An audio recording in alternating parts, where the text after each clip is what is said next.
Assalamualaikum. Kita bikin sambal goang. Kata orang Sunda, ini khas orang Sunda ya. Sambal goang atau sambal jodag nih. Nih bahan-bahannya ada cabai rawit, cabai merah, ada bawang merah, bawang putih. Nih udah saya bersihin dan udah saya potong-potong nih bawangnya nih supaya nanti nguleknya nggak terlalu susah ya. Ini bahan-bahannya gampang sekali nih. Nih ada garam sama penyedap rasa. Tuh gampang sekali kan.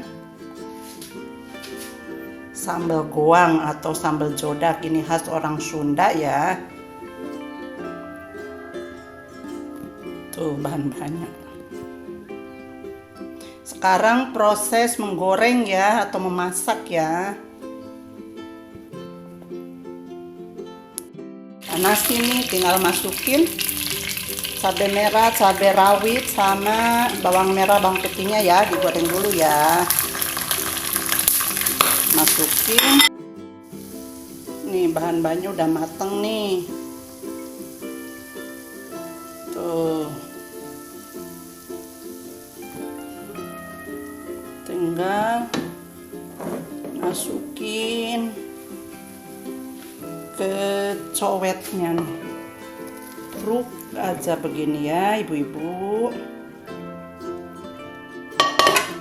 Tuh.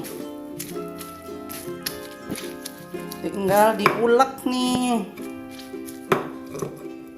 Saya ulek dulu ya. Tuh diulek dulu ya. Nih udah selesai ibu-ibu tuh. Tuh sangat gampang sekali nih. Udah tidak usah dipindah tempat, dicobeknya aja ya biar makannya nikmat. Makannya sama nasi anget.